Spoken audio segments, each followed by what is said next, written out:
السلام علیکم ورحمۃ اللہ تعالی وبرکاتہ۔ نحمده ونصلي ونسلم على رسوله الكريم اما بعد فاعوذ باللہ من الشیطان الرجیم بسم اللہ الرحمن الرحیم ان اللہ وملائکتہ یصلون علی النبی یا ایہا الذین آمنوا صلوا علیہ وسلموا تسلیما اللہم صلی علی سیدنا ومولانا محمد معدن الجود والکرم وآلہ الکرام وابنہ الکریم وبارک وسلم صلاۃ وسلام علیک یا رسول اللہ صلی اللہ تعالی علیہ وسلم۔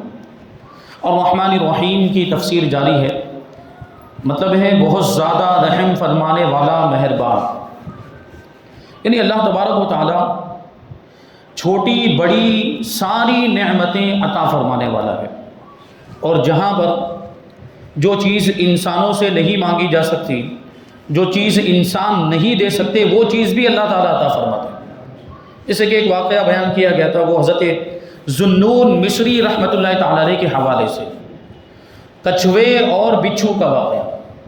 وہ بچھو کچھوے کی پیٹھ پر سوار ہوا، دوسرے کنارے پر جا کر وہاں پر وہ بچھو اترا، اور ایک نوجوان شخص دوسرے کنارے پر موجود تھا، اس کے قریب میں ایک سانپ تھا جو اس کو ڈسنا چاہتا تھا۔ بچھو نے اس سانپ پر حملہ کر کے سانپ کو اس کے حملے میں ناکام کر دیا۔ جو اس نوجوان شخص پر، اس نوجوان انسان پر حملہ کرنا چاہتا تھا، تو دونوں آپس میں لڑے، سانپ اور بچھو دونوں نے ایک دوسرے کو ڈنک مارا، اور دونوں ایک دوسرے کے زہر سے مر گئے۔ یعنی سوچیں آپ کہ اس نوجوان کو وہاں پر دوسرا کوئی بچانے والا نہیں تھا، یہ سانپ کے ڈنک سے، کیونکہ وہاں دوسرا کوئی انسان موجود ہی نہیں تھا۔ ایسے موقع پر بھی اللہ تبارک و تعالیٰ نے اس کی حفاظت کا ایسے انتظام فرمایا کہ ایک بچھو کو مقرر فرمایا اس کو بچانے کے لیے۔ بچھو نے جا کر اس کو بچایا۔ فرماتے کہ ہم بھی دن میں بظاہر اپنی حفاظت خود کرتے ہیں، دن کا وقت ہوتا ہے، ہم اپنے آپ کو خود ہی سنبھالتے ہیں، خود ہی اپنی حفاظت کرتے ہیں، لیکن رات کو سونے کی حالت میں ہماری حفاظت خدا کے سوا کون کرتا ہے؟ کیونکہ ہم تو سو گئے ہوتے ہیں، ہم تو بے بھان ہو جاتے ہیں، اپنی زبان میں کہیں تو بالکل بے بھان، ہوش نہیں رہتا آدمی جب سو جاتا ہے۔ تو کیا اس کے ساتھ معاملات ہو رہے ہیں؟ آدمی سو رہا، اس کو تلوار مار دی جائے، وہ اپنے آپ کو نہیں بچا پائے گا، لیکن اس وقت بھی ہم محفوظ رہتے ہیں، اس وقت بھی ہماری حفاظت اللہ تبارک و تعالیٰ فرماتا ہے۔ اور بہت سی مصیبتیں وہ ہیں کہ ہماری ظاہری کوشش سے دفع ہو جاتی ہیں، یعنی ہم خود کوشش کرتے ہیں تو وہ مصیبت دور ہو جاتی ہے، لیکن بہت سی آفتیں اور بلائیں مصیبتیں وہ ہیں کہ جن سے ہم کو اللہ تعالیٰ ہی بچاتا ہے، اور یہ اس کی رحمانیت کا ظہور ہے، یہ اس کی رحمانیت۔ کیونکہ دیکھیے بہت ساری ایسی چیزیں ہیں جو ہم دنیا کے اسباب اختیار کر کے اسے بچ سکتے ہیں، لیکن بہت ساری ایسی چیزیں ہیں کہ دنیا کے اسباب بھی وہاں پر فیل ہو جاتے ہیں، دنیا کی چیزیں بھی ہماری حفاظت نہیں کر سکتی ان آفتوں بلاؤں سے، یہ دنیا کے اسباب ہمیں نہیں بچا سکتے، اس وقت بھی اللہ تبارک و تعالیٰ ہی ہمیں بچاتا ہے۔ جیسے ابھی آپ یہ تازہ ترین مثال ہمارے سامنے ہے کورونا وائرس کی، کووڈ-19 کی، یہ اس کی کوئی دوا ہے ابھی تک؟ ویکسین بھی یہ لوگ کہہ رہے ہیں کہ ویکسین آ گئی، لیکن ویکسین بھی اس کا علاج نہیں ہے، وہ اس کو روکنے کا ذریعہ ہے، وہ قوت مدافعت بڑھانے کا ذریعہ ہے، یعنی وہ بیماری کو روکنے کی جو قوت ہوتی ہے انسان کے جسم میں، یہ اس کے لیے ہے، جبکہ اس کے بھی بہت سارے سائیڈ ایفیکٹ سامنے آ رہے ہیں، اور بہت سارے ایسے کیسے جب سے یہ ویکسین بنی ہے اور جب سے یہ لوگوں کو لگائی جا رہی ہے، بہت سارے ہارٹ اٹیک کے کیس آئے، اور ہارٹ اٹیک کے کیس والوں کو جب جانچا گیا تو پتہ چلا کہ یہ ویکسین لگا چکے تھے اکثر، یعنی یہ ابھی بھی نہیں کہا جا سکتا کہ ویکسین لگانے کی وجہ سے ہی ہارٹ اٹیک آیا ہے، لیکن یہ اکثر و بیشتر انہی لوگوں کو آیا جن لوگوں نے ویکسین لگائی، تو اس کو ابھی اس بیماری کا علاج بھی نہیں کہا جا سکتا۔ تو سوچیں آپ کہ کیسا اس کا مطلب معاملہ تھا اس بیماری کا، اور کیسا اس کو ہوا بنایا گیا تھا، جس انداز میں اس کے تعلق سے لوگوں کو آگاہ کیا جا رہا تھا، اور یہ متنبہ کیا جا رہا، خبردار کیا جا رہا، بچو بیماری سے، ایک دوسرے سے دور رہو، سوشل ڈسٹینس، اور یہ مسجدوں میں نماز پڑھنے کی بھی اجازت نہیں، یہ سب معلوم ہم کو، ہماری نگاہوں کے سامنے یہ سب ہوا، لیکن اس کے باوجود بھی بہت سارے لوگ ہیں جو بیماری سے محفوظ رہے کہ نہیں رہے۔ اب اس کا کوئی ظاہری علاج نہیں ہے، نہ اس کی کوئی دوا بنی ہے، نہ کوئی اس کا علاج ہے، کچھ بھی نہیں ہے، لیکن پھر بھی بہت سارے لوگ ہیں جو اب بھی محفوظ ہیں۔ تو کس نے بچایا؟ اللہ تعالیٰ نے بچایا۔ تو سوچیں آپ، یہ اس کی رحمانیت ہے، یعنی جو چیز انسان نہیں کر سکتا، جو چیز انسان نہیں دے سکتا، وہ اللہ دیتا ہے۔ جہاں انسان کی طاقت جواب دے جاتی ہے، وہاں اللہ تبارک و تعالیٰ کی مدد کام آتی ہے۔ یہ ایسا رحمان ہے ہمارا پروردگار۔ تو یہ کووڈ-19 اور کورونا وائرس سے پھر سے دوبارہ جو ہے کہ اس کے معاملات ابھی سامنے آ رہے ہیں، اور چین کے بارے میں خبریں آ رہی ہیں کہ چین میں بھی یہ بیماری بہت پھیل رہی ہے اور پھر سے یہاں پر آ سکتی ہے۔ پتہ نہیں یہ اللہ جانتا ہے کہ یہ واقعی کوئی بیماری ہے یا پھر سازش ہے، واقعی کوئی بیماری ہے یا پھر سازش، کیونکہ جب ان کو من میں آتا ہے اس کو پھیلانے لگ جاتی ہے، اور پھر ان کے کچھ ظاہری مقاصد بھی سامنے آتے ہیں۔ جیسے ابھی وہ راہل گاندھی کی وہ چل رہی ہے ریلی، بھارت جوڑو یاترا، تو اس میں بڑی کامیابی اس کو مل رہی، بہت سے لوگ اس میں جڑتے چلے جا رہے ہیں، تو ان کو پرابلم تو ہونی ہے، ظاہر سی بات ہے، اپوزٹ پارٹی تو ان کو تکلیف تو ہوگی۔ تو اس کو فیل کرنے کے لیے یہ پھر سے وہ کورونا وائرس، کووڈ-19 یا کوئی دوسرا مقصد بھی ہو سکتا ہے۔ اور پھر یہاں پہ ابھی سے الزام لگنے بھی لگ گیا کہ اگر ابھی یہاں ہندوستان کے اندر کورونا وائرس دوبارہ پھیلتا ہے تو اس کا ذمہ دار راہل گاندھی ہوگا۔ ابھی سے لوگوں نے کہنا بھی شروع کر، ابھی آیا بھی نہیں ہے کووڈ-19، ابھی بیماری دوبارہ آئی بھی نہیں ہے، تو 2-4 کیس آئے ہوں گے احمد آباد، بروڈا کے اندر، لیکن ابھی سے لوگوں نے یہ اسی کی طرف، کیونکہ دیکھیں اب اس سے کیا ہمیں سمجھ میں آ رہا ہے کہ ان کا مقصد کیا ہے، بس وہ راہل گاندھی کو اس پر الزام، کیونکہ پہلی مرتبہ جب پھیلا تھا نا تو راہل گاندھی ہی پہلا وہ شخص تھا جس نے حکومت پر الزام لگایا تھا کہ یہ حکومت کی بے احتیاطیوں کی وجہ سے پورے ہندوستان کے اندر یہ بیماری پھیل گئی۔ سب سے پہلے اسی نے الزام لگایا تھا، اسی نے وہ مطالبات کیے تھے کہ یہ ایئرپورٹ بند ہو جانے چاہیے وغیرہ، یہ آپ سب کے سامنے ہے جو خبروں میں ہم نے مطلب پڑھا ہے، دیکھا ہے۔ تو یہ دیکھیں یہ بیماری اس طرح جو ہے کہ پھیل ہے، لیکن الحمدللہ مسلمان کافی حد تک اس بیماری سے محفوظ ہیں، کافی حد تک الحمدللہ۔ اور ہمیں سوچیں آپ کہ وہ جو کورونا وائرس کا پیریڈ جو گزرا، اللہ کتنا مہربان ہے ہم پر، یہ بھی تو غور کریں۔ یہ رحمانیت کی بات چل رہی ہے، یہ بھی اسی سے تعلق رکھتی ہے یہ بات بھی، کہ اللہ تبارک و تعالیٰ کتنا مہربان کہ اس پورے پیریڈ کے اندر جو کورونا وائرس کا جو زمانہ جو دور گزرا، اس میں کسی کو اگر کھانسی بھی ہو جاتی تو کورونا، کسی کو اگر زکام بھی ہو گیا تو کورونا، کسی کو بخار آ گیا تو کورونا، یہ ہو رہا تھا کہ نہیں؟ لیکن الحمدللہ ہمارے بھائی اس وقت ان بیماریوں سے بھی محفوظ ہو گئے، ورنہ نارملی تو یہ بیماریاں ہوتی رہتی، کھانسی ہے، سردی، زکام، بخار، یہ تو ہوتا ہی رہتا ہے۔ لیکن الحمدللہ اللہ کا ایسا فضل و کرم کہ اس وقت جن کو اللہ تبارک و تعالیٰ نے بچانا چاہا وہ ان بیماریوں سے، کھانسی بھی نہیں ہو رہی تھی۔ جیسے ہم نے شب معراج کو دعا کی، شب معراج میں اس وقت نیا نیا وہ معاملہ آیا تھا، تو شب معراج میں اتنا بڑا مجمع تھا ہماری مسجد کے اندر، ایک بھی کھانسی کی آواز نہیں آ رہی تھی اس وقت۔ میں نے دعا میں اس کا ذکر بھی کیا، دعا میں اس کا ذکر بھی کہ اللہ کا یہ احسان ہے کہ ہمارے کسی بھائی کو کھانسی بھی نہیں آ رہی، کیونکہ اس کی شروعات کھانسی ہی سے ہوتی تھی۔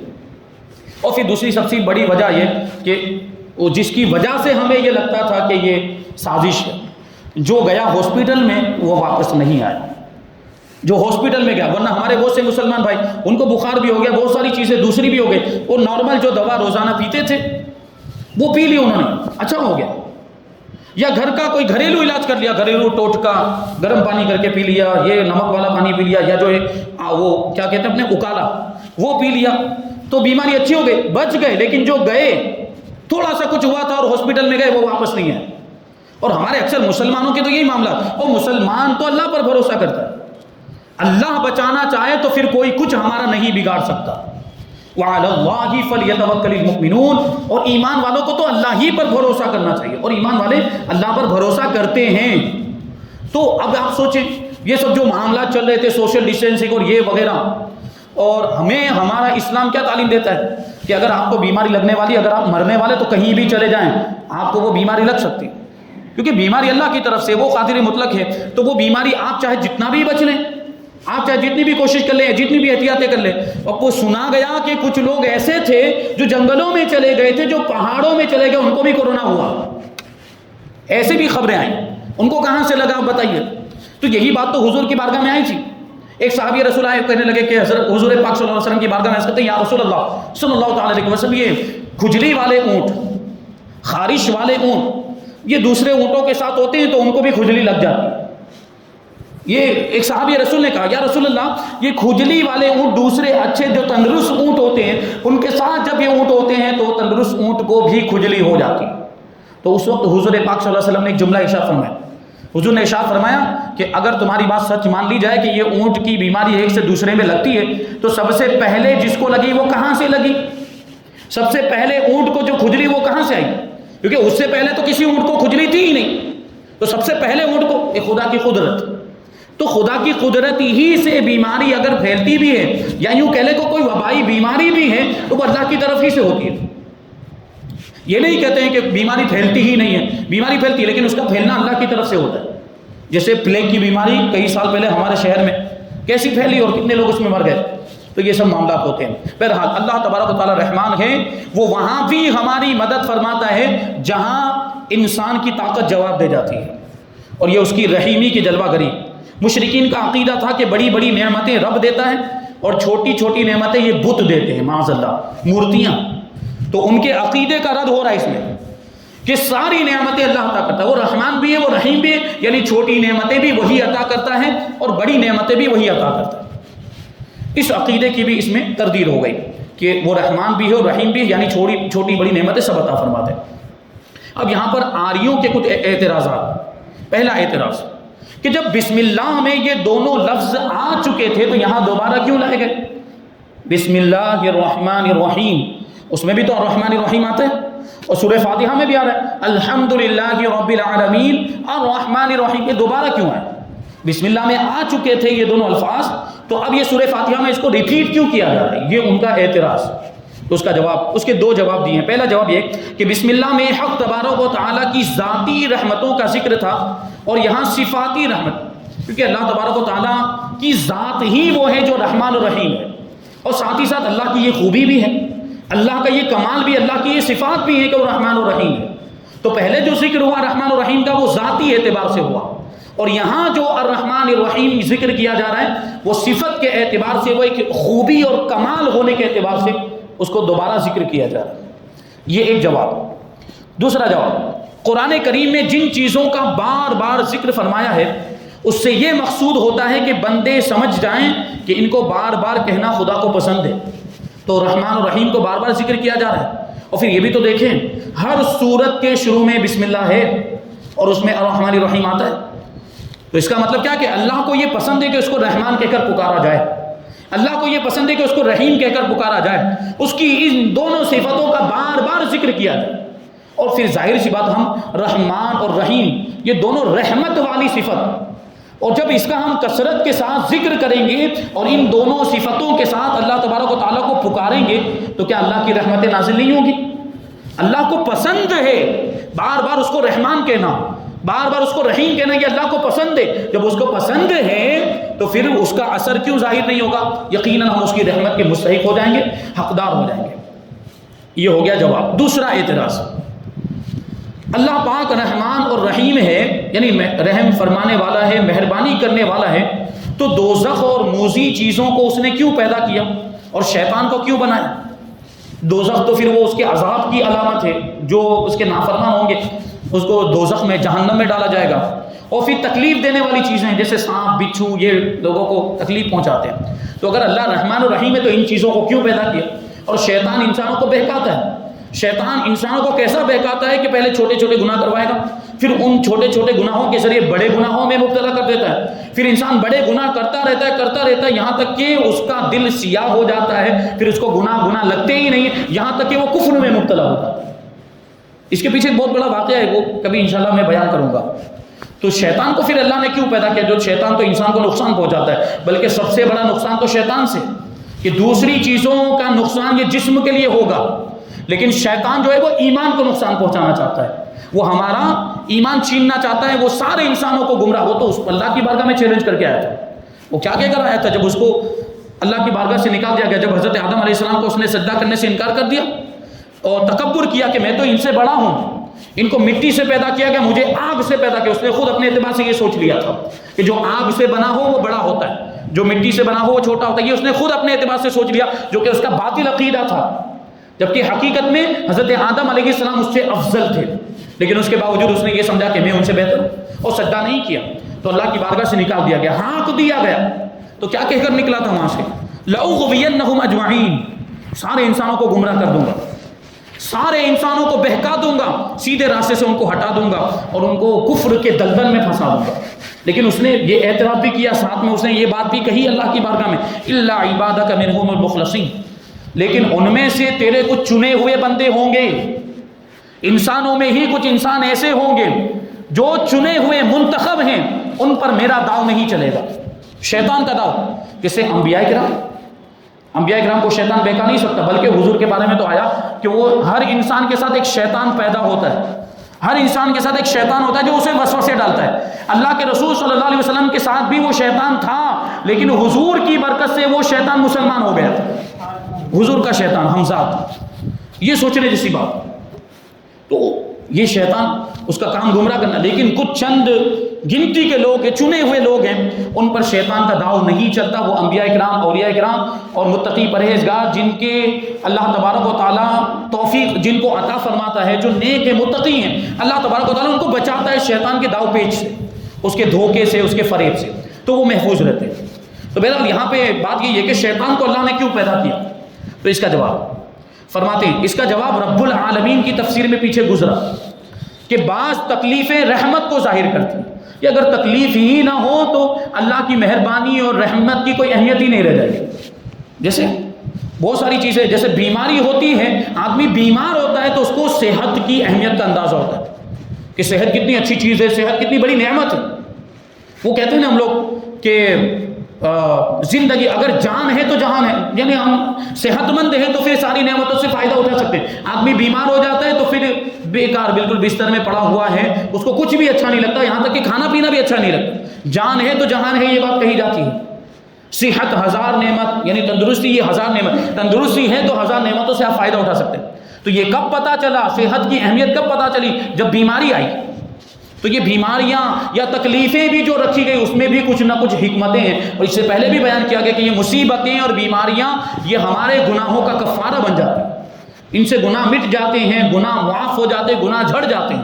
تو اس سے بڑی نعمت اور کیا ہو سکتی ہے کہ انسان کے گناہ جھڑ جائیں۔ بعض تکلیفیں رحمت کو ظاہر کرتی ہیں، جو مصیبت کسی رحمت کا ذریعہ بن جائے وہ حقیقت میں رحمت ہی ہے۔ جیسے کبھی کبھی کوئی مصیبت آتی، جیسے کورونا وائرس ہی کو ہم لے لیں، مصیبت آئی تو خدا یاد آیا، مصیبت آئی، پہلے نماز نہیں پڑھتے تھے، لیکن اب کورونا وائرس آیا تو سب کو دماغ ٹھکانے آ گیا، اب نماز پڑھنی چاہیے اللہ کی بارگاہ میں۔ لیکن اب معاملات یہ ہیں، اللہ کی قدرت یہ بھی دیکھیں کہ اب نماز پڑھنا چاہتے ہیں لیکن مسجد میں داخلہ نہیں، مسجد میں صرف 5 لوگوں کو داخلہ ہے، 5 لوگ ہی نماز پڑھ سکتے ہیں، اور پہلے نہیں پڑھتے تھے، اب پڑھنا چاہ رہے ہیں تو نہیں پڑھ پا رہے۔ اب اس سے سبق حاصل کرنا چاہیے تھا کہ اتنی بڑی مصیبت آ گئی اور اتنے سارے معاملات ہو گئے، تو اس سے سبق حاصل کر کے کیا کرنا چاہیے تھا کہ اب ہم آگے نماز پڑھیں گے، ہم اللہ کی بارگاہ میں حاضری دیں گے، مسجدوں میں حاضری دیں گے، نماز پڑھیں گے، مسجد کی اہمیت کو سمجھیں گے۔ لیکن جب وہ کورونا وائرس گیا تو پھر وہی معاملہ جو پہلے تھے، وہی پھر سے جو بے نمازی وہ اب بے نمازی، پھر سے مسجد خالی، پھر سے مسجد ویران، تو پھر سے مصیبت نہیں آئے گی تو کیا ہوگا؟ یہ مصیبتیں جو بھی آتی ہیں ہمارے گناہوں کی وجہ سے آتی ہیں۔ تو بہرحال مصیبت بھی اگر رحمت کا ذریعہ بن جائے تو وہ حقیقت میں رحمت ہی ہے، یعنی مصیبت آنے کی وجہ سے آدمی سدھر جائے، مصیبت آنے کی وجہ سے آدمی گناہوں کو چھوڑ دے، نیک بن جائے، تو یہ اس کے لیے رحمت ہے کہ نہیں؟ یہ رحمت۔ یہاں پہ حضرت مولا کائنات علی مرتضیٰ رضی اللہ تعالیٰ عنہ کی طرف منسوب ایک قول یاد آ رہا ہے کہ مولا کائنات نے ارشاد فرمایا کہ جو مصیبت تمہیں خدا سے قریب کر دے وہ آزمائش ہے، جو مصیبت تمہیں خدا سے قریب کر دے وہ آزمائش ہے، اور جو مصیبت تمہیں خدا سے دور کر دے وہ عذاب ہے۔ یہ ہمیں غور کرنا ہے کہ مصیبت آتی تو پھر ہماری کیفیت کیا ہوتی ہے، ہم خدا سے قریب ہوتے ہیں یا دور ہو جاتے ہیں؟ کچھ لوگ ایسی مصیبتوں میں شکوہ شکایت کرنے لگتے ہیں، یہ اللہ کو میں ہی ملا تھا، اتنی بڑی بیماری مجھے دے دی، یہ معاذ اللہ یہ کفریہ کلمات۔ تو اس وقت بھی اللہ کی رضا میں راضی رہنا چاہیے کہ اللہ نے مجھے بیماری میں رکھا ہے، میں اس پر راضی ہوں، اور اس پر صبر کرے تو پھر اللہ تبارک و تعالیٰ مصیبت کو بھی دور کر دے گا اور ثواب ملے گا وہ الگ سے۔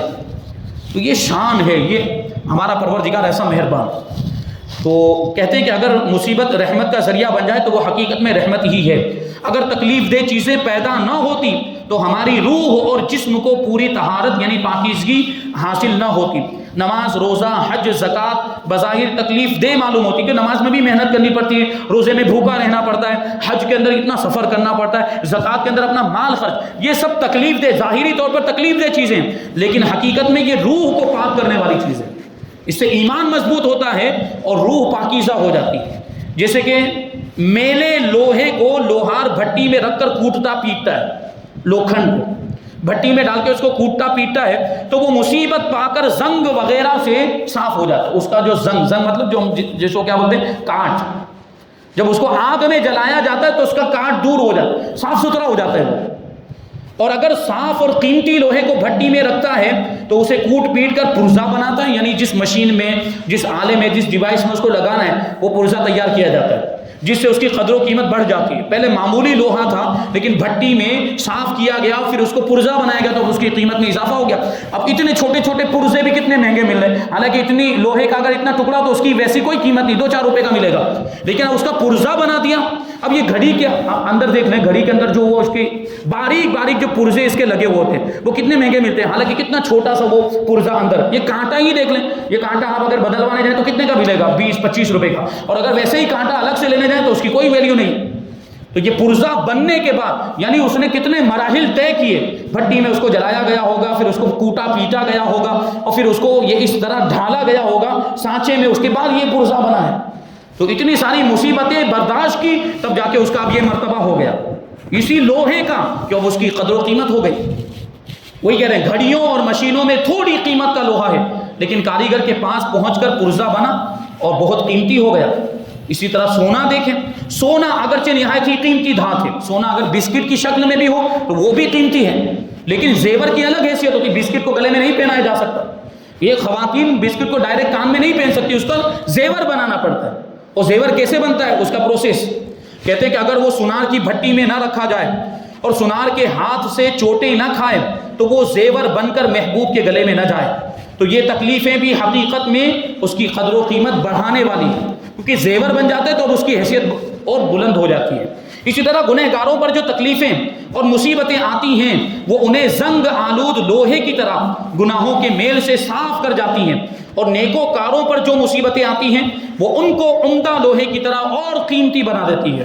اور مقربین جو اللہ کے مقرب بندے، محبوب بندے ہوتے ہیں، ان پر جو مصیبتیں آتی ہیں ان کو سونے کی طرح اور زیادہ قرب الہی کے قابل بنا دیتی ہے. تو یہ مصیبتیں در حقیقت اللہ تعالیٰ کی رحمتیں ہیں. اسی طرح تکلیف دہ زہریلی چیزیں وغیرہ ہزاروں بڑی بڑی مصیبتوں کو دفع کر دیتی ہیں. بہت سی ایسی زہریلی چیزیں بھی ہیں، جیسے ابھی بتائیں گے مچھر اور مکھی، یہ انسانی جسم سے بہت سے زہریلے مادوں کو چوس لیتے ہیں. مچھر بھی بہت سارے، اس کی چوسنے کی وجہ سے بہت ساری زہریلی چیزیں اس کے پیٹ میں چلی جاتی ہیں. یہ الگ بات ہے کہ کبھی کبھی مچھر کی وجہ سے بیماری بھی ہوتی ہے، لیکن یہ بھی ایک مقصد ہے اس کا. اور غلے میں کیڑے پڑ جاتے ہیں، غلہ مطلب اناج میں کبھی کبھی کیڑے پڑ جاتے ہیں، گھن لگ جاتی ہیں، اس میں وہ جالے پڑ جاتے ہیں. یہ بھی غلے کے لیے بہت مفید ہوتے ہیں، اس کے مضر اثرات کو یہ سب مٹا دیتے ہیں. یہ جو گھن ہوتا ہے وہ غلے اور اناج کے اندر جو نقصان دینے والی چیزیں ہوتی ہیں اس کو دور کر دیتے ہیں. بے وقت بارشیں زہریلے دانوں کو تباہ کر کے اور گرم غلے کو ٹھنڈا کر کے کھانے کے قابل بنا دیتی ہیں. یعنی کھیتی ہو، وہ کھیتی کے اندر ظاہر سی بات سارے دانے کھانے کے قابل نہیں ہوتے. یہ بارش ہوتی ہے تو اس میں جو ناقابل خوردن، کھانے کے لائق جو دانے کھانے کے لائق نہیں ہوتے ان کو یہ بارش ان کو ختم کر دیتی ہے، ان کو تباہ کر دیتی ہے. اور جو غلہ ٹھنڈا جو گرم ہوتا ہے اس کو ٹھنڈا کر کے کھانے کے لائق بنا دیتی ہے. پھر یہ کیا ضروری ہے کہ پروردگار عالم صرف انسانوں پر ہی رحم فرمائے، وہ بھی اس کی مخلوق اور اس کے رحم کے مستحق، یعنی دوسری مخلوقات بھی، یہ غلہ وغیرہ بھی، یہ بھی تو اللہ تبارک و تعالیٰ کی رحمت کے مستحق، تو اللہ تعالیٰ ان پر بھی رحم فرماتا ہے، انسانوں پر بھی رحم فرماتا ہے، دوسری مخلوقات پر بھی رحم فرماتا ہے. یہاں پر الرحمن الرحیم کی تفسیر مکمل ہوئی، اور آیت نمبر 3 مالک یوم الدین، جو روز جزا کا مالک ہے، یعنی قیامت کے دن کا مالک ہے، اس کی تفسیر انشاءاللہ ہم آئندہ درس میں شامل کریں گے. اللہ تبارک و تعالیٰ کی بارگاہ میں دعا ہے کہ جو کچھ بھی بیان ہوا اس پر ہم سب کو عمل کرنے کی توفیق عطا فرمائے، اور نور قرآن سے ہم سب کے دلوں کو روشن اور منور فرمائے. وما علینا الا البلاغ. السلام علیکم.